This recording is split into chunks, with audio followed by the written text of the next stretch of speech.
तो आप बेटा पढ़ रहे सब ब्रांचेज ऑफ बायोलॉजी। आप 2 दिन से पढ़ रहे सब ब्रांचेज ऑफ बायोलॉजी। एक सब ब्रांच आपने पढ़ी थी मार्फोलॉजी, दूसरी सब ब्रांच आपने पढ़ी थी एनाटॉमी, तीसरी सब ब्रांच आपने पढ़ी थी फिजियोलॉजी, चौथी सब ब्रांच ऑफ बायोलॉजी की पढ़ी थी टैक्सोनॉमी। फिर कल आपने पढ़ा था सेल बायोलॉजी, एम्ब्रियोलॉजी, पैलेंटोलॉजी। आज हमने स्टार्ट लेना है इन्वायरमेंटल बायोलॉजी से। इन्वायरमेंटल बायोलॉजी, इन्वायरमेंटल बायोलॉजी क्या है? आप बेटा सिंपली आपने जहन में रखना है कि ये फर्ज करें ज़मीन है। ये क्या चीज़ है? ज़मीन है। आपको पता होना चाहिए कि ज़मीन में 2 चीज़ें हैं। एक चीज़ क्या है बेटा? जानदार अशिया। एक चीज़ क्या है? जानदार अशिया या लिविंग ऑर्गेनिज्म, या लिविंग ऑर्गेनिज्म। समझ आ रहा है ना? इस ज़मीन में 2 बड़ी चीज़ें हैं। एक बड़ी चीज़ क्या है? जानदार अशिया या लिविंग थिंग्स, जानदार अशिया या लिविंग थिंग। और दूसरी चीज़ क्या है? सराउंडिंग है। दूसरी चीज़ क्या है? सराउंडिंग है। जानदार अशिया के इर्द गिर्द क्या है? सराउंडिंग है। इस सराउंडिंग को बोलते हैं इन्वायरमेंट। इस सराउंडिंग को बोलते हैं इन्वायरमेंट। इस सराउंडिंग को क्या बोलते हैं? इन्वायरमेंट। समझ आ रहे हैं ना? सिंपली जब भी आप इस इन्वायरमेंटल बायोलॉजी को पढ़ते हैं तो आपको 2 चीज़ों का ज़हन में रखना चाहिए ना। 2 चीज़ें आपकी ज़हन में आनी चाहिए। एक चीज़ क्या है? इस ज़मीन पर जानदार अशिया है, लिविंग वर्ल्ड है। एक चीज़ क्या है? लिविंग वर्ल्ड है या लिविंग थिंग्स है। दूसरी चीज़ क्या है? सराउंडिंग है।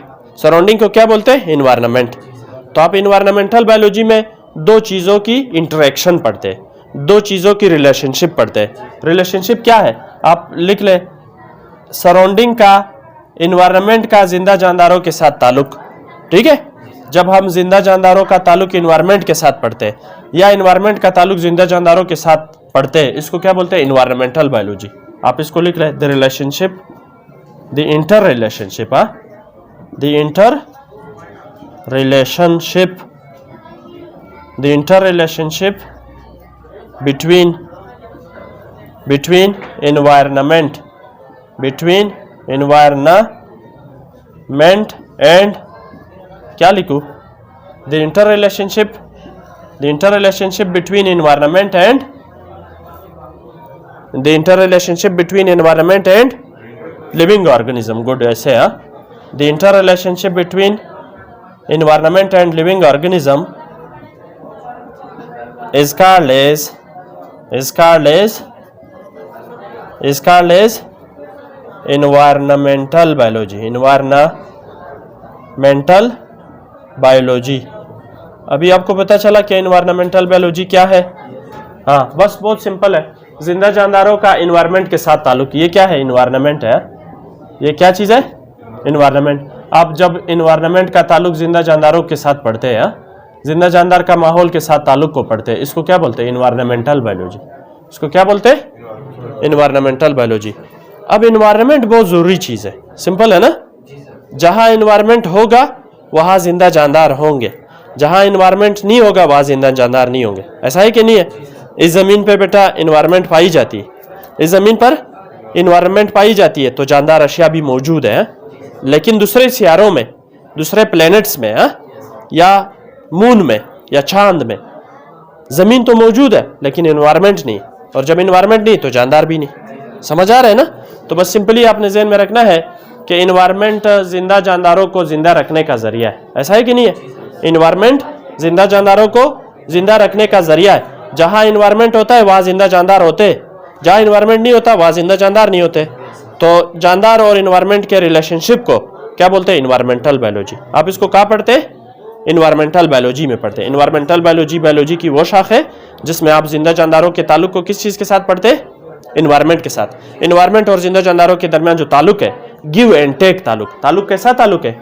Give and take, give and take ताल्लुक है। माना माहौल से आप चीजें लेते हो, फिर उसी माहौल में आप चीजें छोड़ते भी हो। इसको क्या बोलते हैं? Give and take relationship. ठीक है?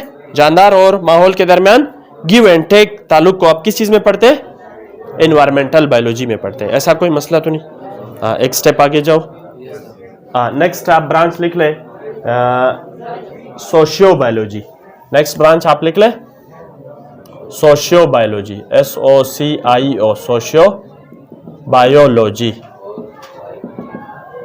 Socio biology. ठीक है, नेक्स्ट ब्रांच आप लिख लें सोशियो बायोलॉजी। इसको मैं मिटाऊं, इसको मिटा दे। आपने लिखा ना इस चीज को, बस relationship between environment and living organism is called as environmental biology. लिखा नहीं लिखा? हाँ, इसको मैं मिटा दूं। हाँ, next branch is socio biology. Next branch is socio biology. देखो लफ्ज सोशियो बायोलॉजी दो अल्फाज है।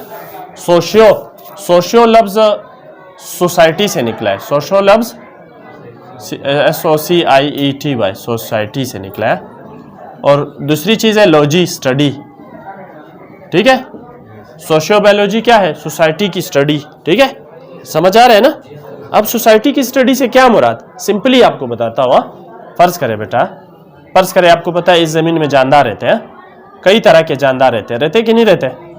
सही है, कई तरह के इंसान रहते हैं, सही, या गधे रहते हैं, या कुत्ते रहते हैं, या घोड़े रहते हैं, ऐसा है कि नहीं है? या मुर्गियाँ रहती है, या मछलियाँ रहती है, समझ आ रहा है ना? या पौधे रहते हैं, या अनार का पौधा रहता है, या सेब का पौधा रहता है, या बेर का पौधा रहता है, ऐसा है कि नहीं? माना कई तरह के जानदार रहते हैं।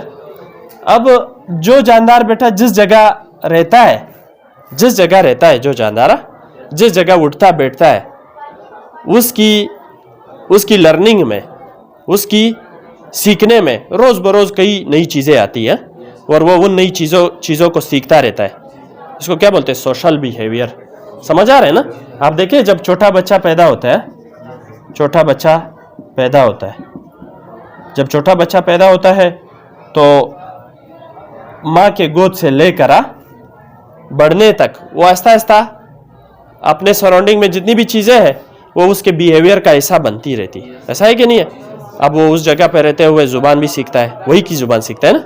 आपके घर में जो बच्चा पैदा होता है वो अरनाई की जुबान सीखता है ना, और बलोच के घर में पैदा हुआ बच्चा बलोची सीखता है, बरावी के घर में पैदा जो होता है बच्चा वो बरावी सीखता है ना, पंजाबी के घर में जो बच्चा पैदा होता है पंजाबी सीखता है। समझ आ रहा है ना?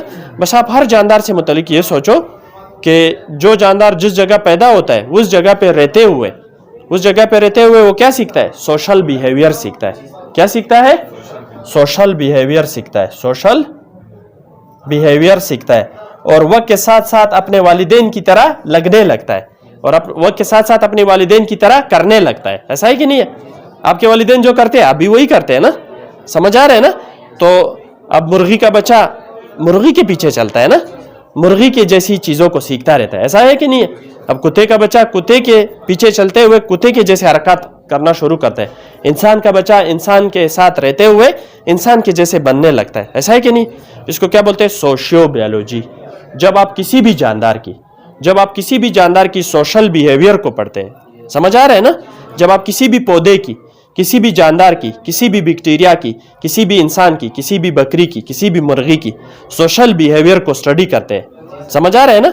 वक्त के साथ साथ वो जो लर्निंग करता है और उसके बिहेवियर का हिस्सा जब बनती है वो लर्निंग, उसको क्या कहा जाता है? Sociobiology. आप लिख लें द स्टडी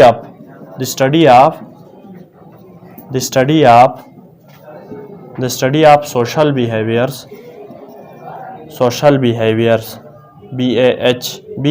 BEHAVIOURS। अंग्रेजी आपकी अच्छी होनी चाहिए बेटा।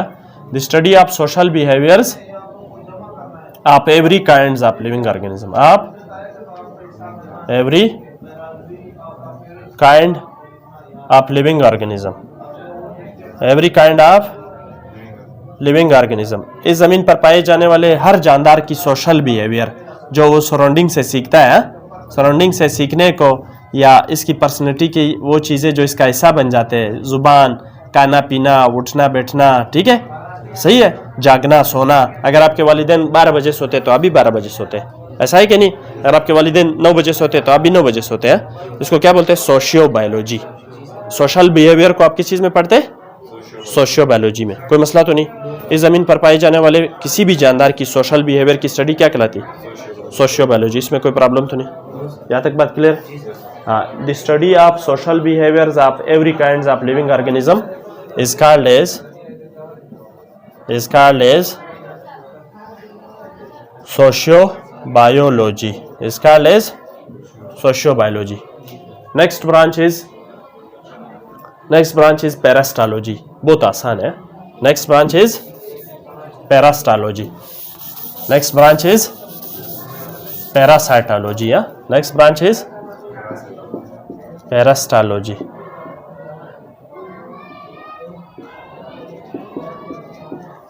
पैरासिटोलॉजी है। अब आपने बेटा एक चीज सीखना है कि पैरासाइट क्या है, पैरासाइट्स क्या है, पैरासाइट्स। हाँ, पैरासाइट क्या है? छोटे छोटे जानदार है, छोटे छोटे जानदार है, ऐसे छोटे छोटे जानदार जो जिंदा जानदारों में घुस जाते हैं, जो जिंदा जानदारों के जिस्मों में, जो जिंदा जानदारों के जिस्मों में घुस जाते हैं और घुसने के बाद वहीं पर रहते, वहीं से तैयार शुदा खुराक हासिल करते हैं और उस जिंदा जानदार को बीमार भी कर देते हैं। ऐसे छोटे छोटे जानदार क्या कहलाते हैं? पैरासाइट। समझ आ रहे हैं ना? पैरासाइट क्या है? ऐसे छोटे छोटे जानदार जो जिंदा जानदारों के जिस्मों में जाके रहते हैं, आपके गले में जाके रहते हैं, आपके इंटेस्टाइन में जाके रहते हैं, आपके चमड़े में जाके रहते हैं। समझ आ रहे हैं? आपके खून में जाके रहते हैं। माइक्रो ऑर्गेनिज्म है, ऐसे छोटे छोटे माइक्रो ऑर्गेनिज्म। मैंने कहा छोटे छोटे जानदार। अब छोटे छोटे जानदार क्या है? Micro organism. ऐसे छोटे छोटे जानदार जो हमारे आसपास बहुत पाए जाते हैं, जो हमें आंख से नहीं दिखते, जो आपके सांस के जरिए भी जा सकते हैं, जो आपके खून के जरिए भी जा सकते हैं, जो आपके बॉडी में पानी के जरिए भी जा सकते हैं। ठीक है, ये जब आपके जिस्मों में जाते हैं तो आपके जिस्म में कई जगहों पर रहते हैं, वहीं पर रहते हुए तैयार शुदा खुराक भी लेते हैं, अपनी नस्ल भी बढ़ाते हैं और आपको बीमार भी कर देते हैं। ऐसे छोटे छोटे जानदार मिलकर क्या कहलाते हैं? पैरासाइट। ऐसे छोटे छोटे जानदार मिलकर क्या कहलाते हैं? पैरासाइट। जैसे क्या? बैक्टीरिया, जैसे अक्सर बैक्टीरिया और प्रोटोजवा, कुछ प्रोटोजवा और कुछ अलजी, कुछ यूनिसेलुलर अलजी, हाँ, कुछ पंजाई, हाँ, कुछ यूनिसेलुलर पंजाई, और ये क्या कहलाते हैं? पैरासाइट। हाँ, वायरसेस, वायरसेस, गुड, शाबाश। ठीक है, कई वायरसेस, ये सारे क्या है? पैरासाइट है। समझ आ रहे हैं ना? ये सारे क्या है? पैरासाइट। तो बस अभी आपको पता चला पैरासाइट क्या है। ऐसे छोटे छोटे जानदार जो माहौल में फिरते रहते हैं, जो माहौल में बहुत सारे मौजूद होते हैं, जो कई जरायों से मेरे जिस्म में घुसते हैं। जब मेरे जिस्म में घुसते हैं तो आपके जिस्म में कई जगहों पर रहते हैं, वहाँ पर रहते हुए अपने बच्चे पैदा करते हैं और तैयार शुदा खुराक भी लेते हैं। समझ आ रहे हैं ना? और आखिरकार आपको बीमार भी कर देते हैं।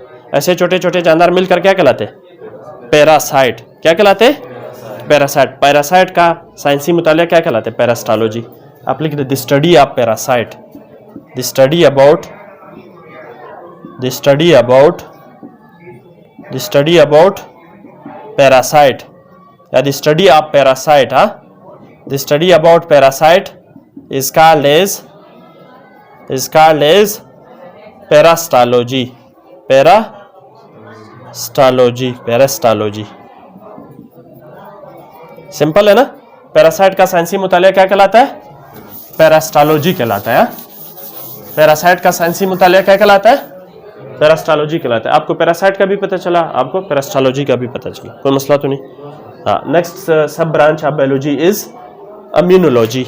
इम्यूनोलॉजी, हाँ, इम्यूनोलॉजी, इम्यूनोलॉजी बहुत सिंपल है। इम्यूनोलॉजी क्या है मैं अभी आपको बताता हूँ। नेक्स्ट सब ब्रांच इज इम्यूनोलॉजी। इम्यूनोलॉजी क्या है? आपने सिंपली बेटा अपने ज़हन में, आपके जिस्म में क्या चीज पाई जाती है? ब्लड। आपके खून के रगों में, आपके रगों में, आपके रगों में क्या चीज पाई जाती है? ब्लड पाई जाती है। आपके रगों में क्या चीज पाई जाती है?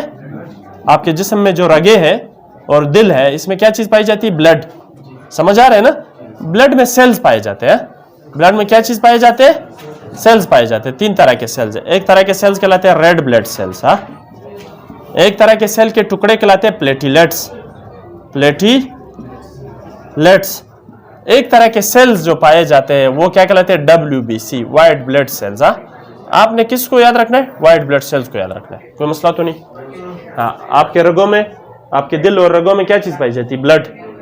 ब्लड में सेल्स पाए जाते हैं, रेड ब्लड सेल्स, प्लेटिलेट्स और WBC। आपने किसको याद रखना है? जस्ट WBC को याद रखना है। जब आप इम्यूनोलॉजी पढ़ते हो तो आपने किसको याद रखना है? WBC। इनको मैं मिटा देता हूँ, ठीक है। बस आपके ब्लड में सेल पाए जाते हैं, उन सेल को क्या बोलते हैं? WBC। एक तरह के सेल्स पाए जाते हैं, उनको बोलते हैं WBC। WBC को मिलकर क्या कहते हैं? Immune system of our body. Immune, WBC क्या करती है? हमारे जिस्म का इम्यून सिस्टम बनाती है। WBC make immune system of our body. WBC क्या करती है? हमारे जिस्म की इम्यून सिस्टम बनाती है। इम्यून सिस्टम कैसा सिस्टम है? ऐसा निज़ाम जो बीमारियों के खिलाफ लड़ता है, जो जरासीमों के खिलाफ लड़ता है। जब जरासीमों के खिलाफ लड़ता है तो जरासीमों को मारता रहता है। जब जरासीम मरते रहते तो आप बीमार नहीं होते। समझ आ रहे हैं ना? WBC क्या बनाती है आपके जिस्म की? इम्यून सिस्टम बनाती है। WBC आपके जिस्म की क्या बनाती है? इम्यून सिस्टम बनाती है। और इम्यून सिस्टम क्या करता है? ये आपके जिस्म को बीमारियों से बचाता है। ये हर वक्त जरासीमों के खिलाफ लड़ता है और जरासीमों को काटता रहता है, जरासीमों को मारता रहता है। और जरासीम जब मरते रहते हैं तो आप बीमार नहीं होते हैं। कोई मसला तो नहीं? तो इम्यून सिस्टम का साइंसी मुताला क्या कहलाता है? Immunology. The study of immune system, the study of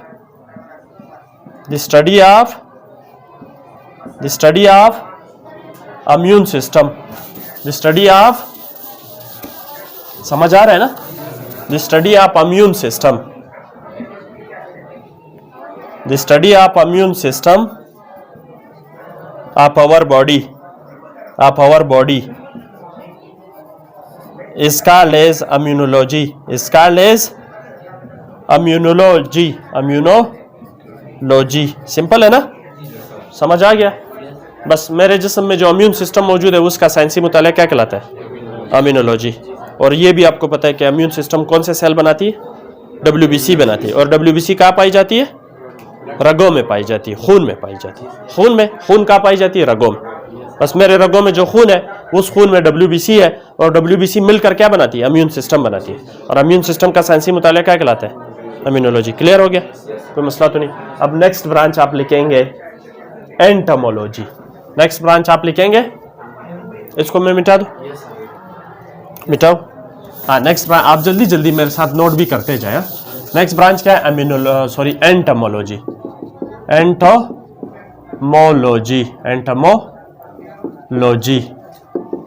entomology, ठीक है।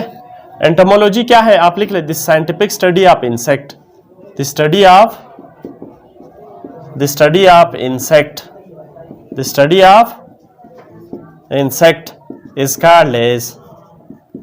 is called as entomology।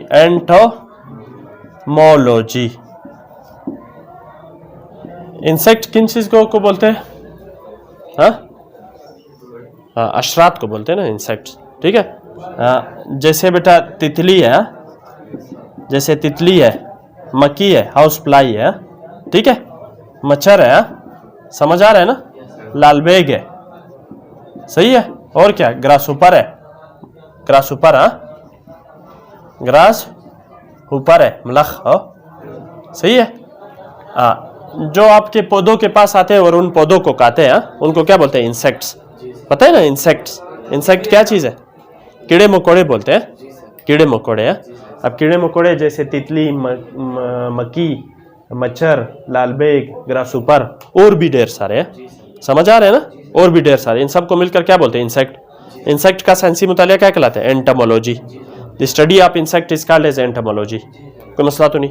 कभी आप आगे पढ़ेंगे फ्यूचर में, जस्ट यहाँ पे ब्रांचेज हम पढ़ रहे हैं, ठीक है। आप कभी इसको पढ़ेंगे, इंसेक्ट को डिटेल से भी पढ़ेंगे कि इंसेक्ट क्या चीज़ है, इंसेक्ट की बिहेवियर क्या है, इंसेक्ट की बॉडी किस चीज़ की बनी है, इंसेक्ट की बॉडी कैसी होती है, रिप्रोडक्शन भी पढ़ेंगे, ढेर सारी चीज़ें पढ़ेंगे। फिलहाल आप ये पढ़ रहे हैं, यहाँ तक बात क्लियर है।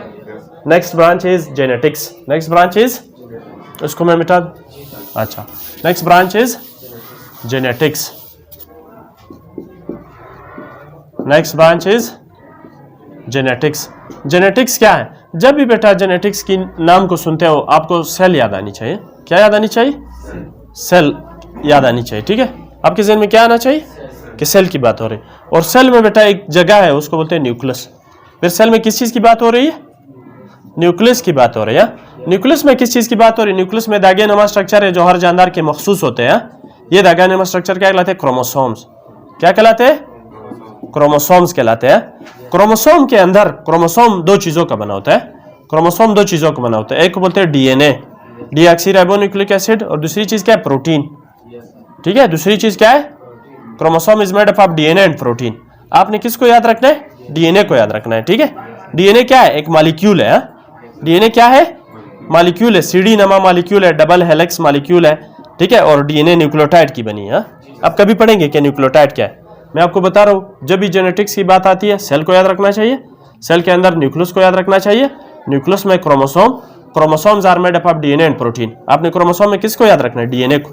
ठीक है, ये जो डीएनए है बेटा, सुन रहे हो, ये जो डीएनए है ये हेरिडिटरी मटेरियल है। ये कैसी मटेरियल है? हेरिडिटरी मटेरियल है, हेरिडिटरी मटेरियल है, विरासती मवाद है। हाँ, ये क्या करता है? इंफॉर्मेशन स्टोर करता है। ये क्या करता है? इंफॉर्मेशन स्टोर करता है जो माँ बाप से आए थे।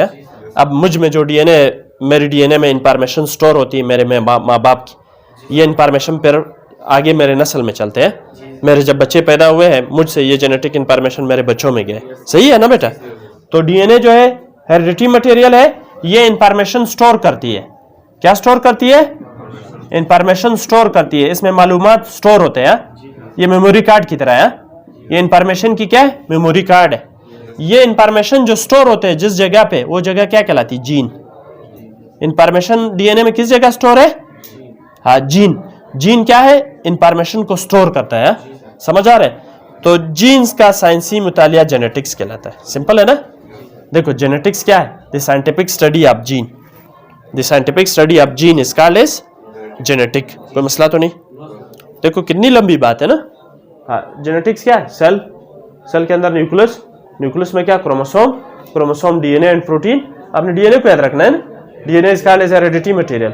Why? Because it store genetic information, क्योंकि डीएनए जेनेटिक इंफॉर्मेशन स्टोर करती है। अब डीएनए में जहां जीन इंफॉर्मेशन, जहां जेनेटिक इंफॉर्मेशन स्टोर होती है, डीएनए का वो जगह क्या कहलाता है? जीन। डीएनए का वो जगह जहां जेनेटिक इंफॉर्मेशन स्टोर होती है वो जगह क्या कहलाता है? जीन कहलाता है। समझ आ रहा है ना? तो जीन का साइंसी मुतालिया क्या कहलाता है? Genetics. Scientific study of gene लिख ले। The study of gene is called as genetic. The study of gene, the study of gene, the study of gene is called as genetics. The study of gene is called as genetics. समझ आया ना? कोई मसला तो नहीं? हाँ, आखिरी branch है फार्माकोलॉजी। आखिरी ब्रांच है फार्माकोलॉजी। आप इससे वाकिफ भी हो, आप डे टू डे जहाँ जाते हैं वहाँ का विजिट भी करते हैं। ऐसा है कि नहीं है? आप मेडिकल स्टोर जाते हो, क्या करते हो? दवाइयाँ लेते हो ना। अब दवाइयों का जो इल्म है उसको बोलते हैं फार्माकोलॉजी। ठीक है, आप लिख ले फार्माकोलॉजी। इसको मैं मिटा दूं? हाँ, ये मिटा देता हूँ। लिख लो फार्माकोलॉजी। आखिरी ब्रांच क्या है? फार्माकोलॉजी। हाँ, फार्माकोलॉजी क्या है? The study of drugs. हाँ, आपके किताब में क्या लिखा है? द स्टडी ऑफ, ये किताब मुझे दे दे। फार्माकोलॉजी क्या है? Branch of biology in which we study about drugs and their effects on the cell, tissue, organ and organism. ठीक है, the study of drugs, the study of drugs. ठीक है, the study of drugs, their effects, और क्या असर करती है? Their effects on cell, tissues and organ, tissues and organ is called as pharmacology, is called as pharmacology. सही है ना? आप इसको जब डी फार्मेसी आप पढ़ेंगे, डॉक्टर ऑफ फार्मेसी, तो उसमें एक पूरा मजमून होगा फार्माकोलॉजी। या आप डॉक्टरी पढ़ेंगे, एमबीबीएस करेंगे, तो उसमें भी फार्माकोलॉजी की एक पूरी मजमून है, जिसमें आप किस चीज़ से मुतालिक पढ़ते हैं? अद्वियात से मुतालिक पढ़ते हैं, ड्रग्स से मुतालिक पढ़ते हैं। ठीक है, तो ड्रग्स का साइंसी मुतालिया क्या कहलाता है? फार्माकोलॉजी। कोई मसला तो नहीं? यहाँ तक बात क्लियर है?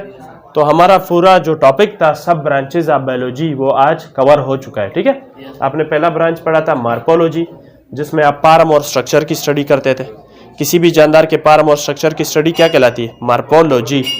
एनाटोमी, किसी भी जानदार की बॉडी के अंदरूनी अज़ा की स्टडी क्या कहलाती है? एनाटोमी। फिजियोलॉजी, जानदार की बॉडी में मौजूद हिस्सों के फंक्शन को जब आप पढ़ते हैं इसको बोलते हैं फिजियोलॉजी, मुख्तसरन। सही है। टेक्सानोमी, जब आप जानदारों की क्लासिफिकेशन और नोमेनक्लेचर करवाते हैं, जब आप जानदारों को ग्रुप और सब ग्रुप में रखते हैं और फिर हर ग्रुप में मौजूद जानदारों को नाम देते हैं, इसको बोलते हैं टेक्सोनोमी। ठीक है, जब आप जानदारों में मौजूद सेल की स्टडी करते हैं तो इसको बोलते हैं सेल बायोलॉजी। सिंपल है ना? जब आप जानदारों की एम्ब्रियो को पढ़ते हैं, मल्टी सेलुलर जानदार जिनका स्पर्म ओवा मिल जाता है तो जायगोट बनता है, जायगोट फिर एम्ब्रियो में बदल जाता है। एम्ब्रियो का साइंसी मुताला क्या कहलाता है? एम्ब्रियोलॉजी। पैलेंटोलॉजी क्या है? फॉसिल्स की स्टडी पैलेंटोलॉजी कहलाती, पौधों के फॉसिल्स की भी और जानवरों के फॉसिल्स की भी। समझ आ रहा है ना? ठीक है, फॉसिल्स की स्टडी क्या कहलाती है? पैलेंटोलॉजी कहलाती। इन्वायरमेंटल बायोलॉजी आपने पढ़ा कि माहौल और जानदार के दरमियान जो ताल्लुक है, माहौल और जानदार के दरमियान जो ताल्लुक है, इस ताल्लुक को क्या बोलते हैं? Environmental biology. इस ताल्लुक को आप कहाँ पढ़ते हैं? इन्वायरमेंटल बायोलॉजी में। सोशियो बायोलॉजी आपने पढ़ा, किसी भी जानदार की सोशल बिहेवियर को, किसी भी जानदार की सोशल बिहेवियर की स्टडी क्या कहलाती है? Socio biology. पैरास्टोलॉजी क्या है? आपने कहा पैरासाइट की स्टडी क्या कहलाती है? पैरास्टोलॉजी। इम्यूनोलॉजी क्या है? इम्यून सिस्टम की स्टडी, हमारे जिस्म में मौजूद इम्यून सिस्टम की स्टडी क्या कहलाती है? इम्यूनोलॉजी। एंटोमोलॉजी क्या है? इंसेक्ट की साइंसी मुतालिया क्या कहलाती है? एंटोमोलॉजी। जेनेटिक्स क्या है? डीएनए की साइंटिफिक स्टडी क्या कहलाती है? जेनेटिक्स। या जीन की साइंटिफिक स्टडी क्या कहलाती है? जेनेटिक्स। या क्रोमोसोम की साइंटिफिक स्टडी क्या कहलाती है? जेनेटिक्स। और फार्माकोलॉजी क्या है? ड्रग्स की साइंसी स्टडी या बायोलॉजिकल स्टडी क्या कहलाती है? फार्माकोलॉजी। यहाँ तक बात क्लियर है? बस आज के लिए ये काफ़ी है और इंशाल्लाह।